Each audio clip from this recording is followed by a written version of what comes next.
Right now. अब एक ये जो हम जब एग्रीकल्चर की बात करते हैं तो हम लोग एक बेसिक टेक्निक की बात करते हैं, वो है plant tissue culture. Plant tissue culture की वजह से ही हम लोग बायोटेक्नोलॉजी कर पाते हैं प्लांट सेल्स के अंदर या प्लांट्स के अंदर। तो चलिए समझते हैं कि ये प्लांट टिश्यू कल्चर क्या होता है। Okay now, plant tissue culture is the technique of growing plant cells, tissues और ऑर्गन्स अंडर स्टेराइल कंडीशन। यहाँ जो कंडीशन होती है वो स्टेराइल होती है। स्टेराइल का क्या मतलब है? स्टेराइल का मतलब होता है कि वहाँ पर किसी तरीके का कोई कंटेमिनेशन नहीं होता है, किसी तरीके का कोई बैक्टीरिया, कोई वायरस या कोई फंजाई वहाँ ग्रो नहीं करेगी जहाँ पर हम लोग लैब के अंदर ये प्लांट्स को ग्रो कर रहे होंगे। ओके तो उसको हम लोग बोलते हैं sterile conditions on a nutrient medium in a laboratory. तो बेसिकली हम लोग प्लांट टिश्यू कल्चर करते हैं, ये हम लोग खेतों में नहीं करते हैं, ये हम लोग लेबोरेटरी के अंदर करते हैं।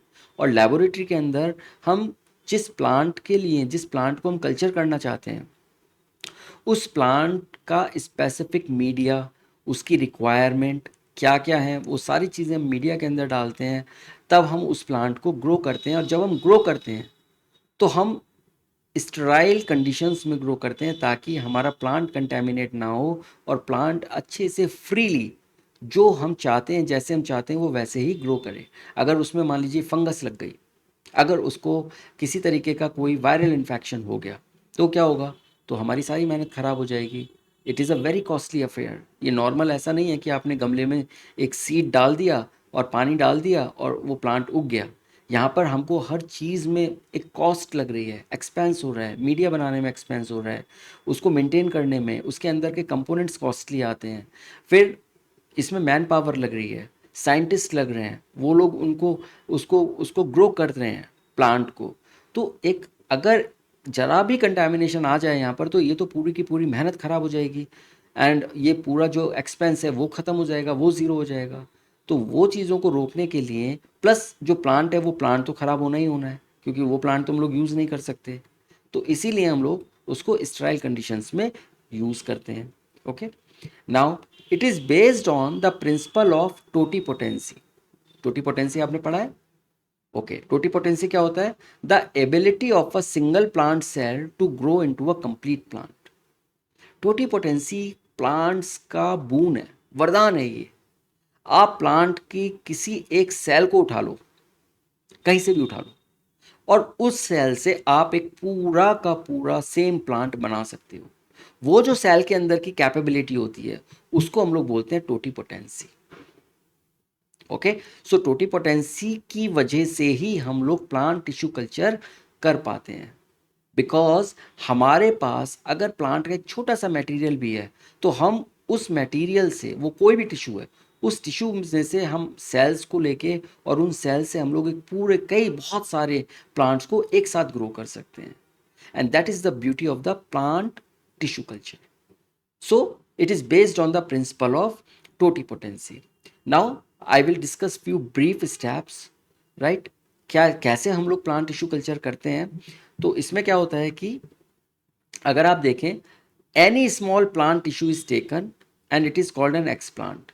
अब आप देखिए, आपको कहीं से भी कट कर लीजिए, ये स्कैल्पल आपको दिख रहा है, एक तरीके का नाइफ होता है ये। इस नाइफ से आप जिस प्लांट को आपको ग्रो करना है उस प्लांट के किसी भी पार्ट को आप ले सकते हैं।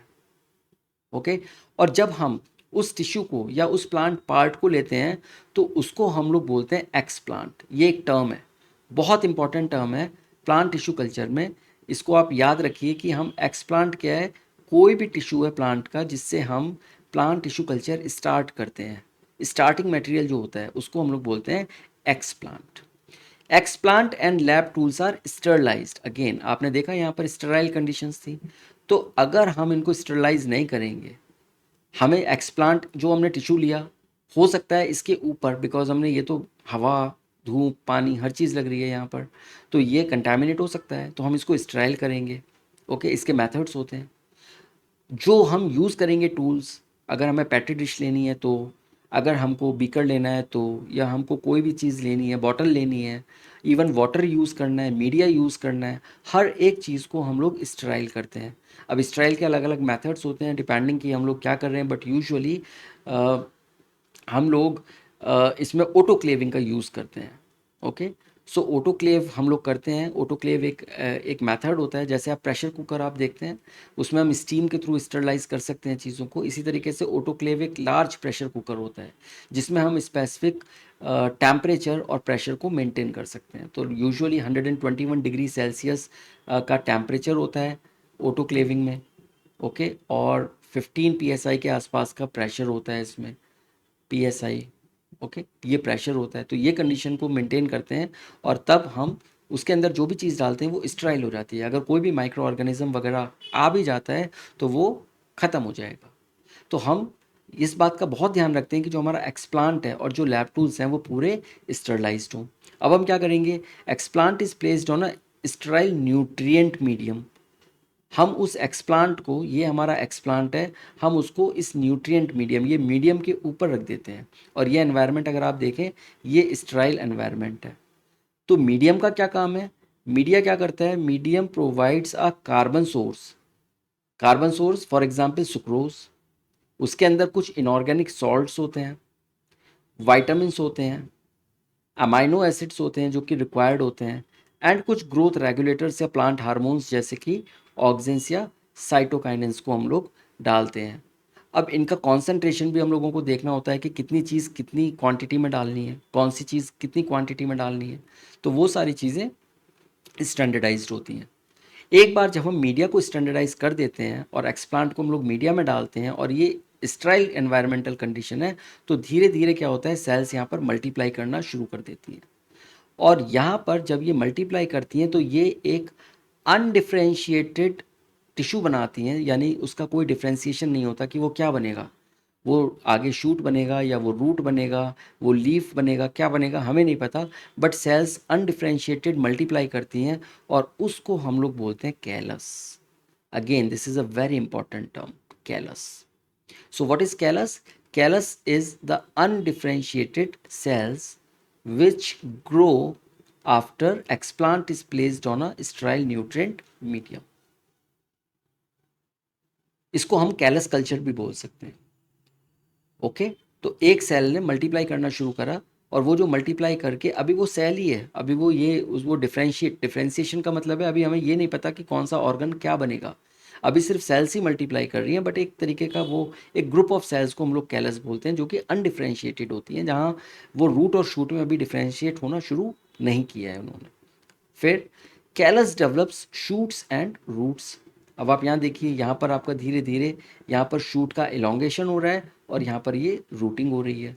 तो ये जो कैलस है वो धीरे धीरे शूट और रूट में डेवलप कर देता है, और उसके बाद हम इसको धीरे से यहाँ से हटा के और हम इसको प्लांट के अंदर पॉट कर सकते हैं, और तब हम एक पूरा का पूरा प्लांट ग्रो कर सकते हैं, right. Now this method of producing thousands of plants is called micro propagation. Again this is very important term, because हमने क्या किया, अब एक प्लांट से अगर हमको 1000 प्लांट बनाने हैं, तो इस प्लांट से तो पॉसिबल नहीं है कि हम उसको 6 महीने, साल, 2 साल में भी बना लें, राइट। लेकिन हम अगर लैब में इसका एक एक्सप्लांट लें, छोटा सा टिश्यू लें, और उसको हम लोग 1000 छोटी छोटी बॉटल्स के अंदर डाल के और कैलस कल्चर बना के और इस तरीके से रूट और शूट एलोंगेट कर दे, तो हमारे पास बहुत कम टाइम में हज़ारों प्लांट्स बन सकते हैं, and that is known as micro propagation.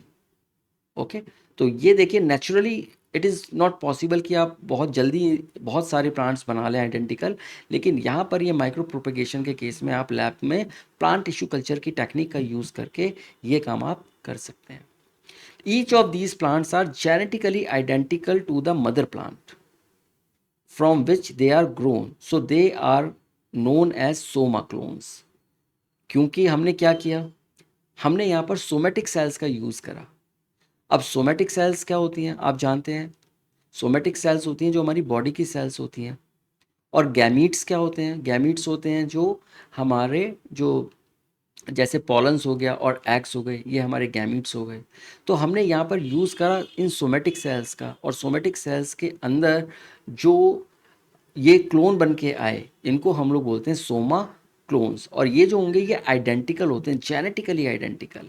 Genetically identical का मतलब है कि अगर इस प्लांट के अंदर 100 क्रोमोसोम्स हैं, तो सभी के अंदर 100 क्रोमोसोम्स होंगे और वो एग्जैक्टली वही क्रोमोसोम्स होंगे जो इस मदर प्लांट के अंदर है।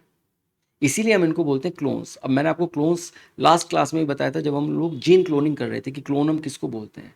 जब हम एक ही तरीके का, एक ही मटेरियल को आइडेंटिकली प्रोड्यूस करते हैं तब हम उसको क्लोन्स बोलते हैं। तो यहाँ पर ये सोमा क्लोन्स है बिकॉज ये मदर प्लांट के आइडेंटिकल है, राइट। लेकिन कभी कभी क्या होता है कि कुछ वेरिएशंस आ जाते हैं और ये किसी भी वजह से हो सकता है। ये हो सकता है कि अंदर ग्रोथ रेगुलेटर्स कुछ ऊपर नीचे हो गए हों, या कोई कंपोनेंट ऊपर नीचे हो गया हो, या टेम्परेचर ऊपर नीचे हो गया हो, या थोड़ा ज़्यादा टाइम के लिए रख दिया हो। तो जब भी कोई वेरिएशन आता है तो हम उसको बोलते हैं सोमा क्लोनल वेरिएशन, जो कि मदर प्लांट से डिफर होता है। तो अगर कोई भी डॉटर प्लांट मदर प्लांट से, जो कि हम माइक्रो प्रोपेगेशन के थ्रू बना रहे हैं, थोड़ा सा भी डिफरेंस आता है तो हम उसको बोलते हैं सोमा क्लोनल वेरिएशन। क्लियर।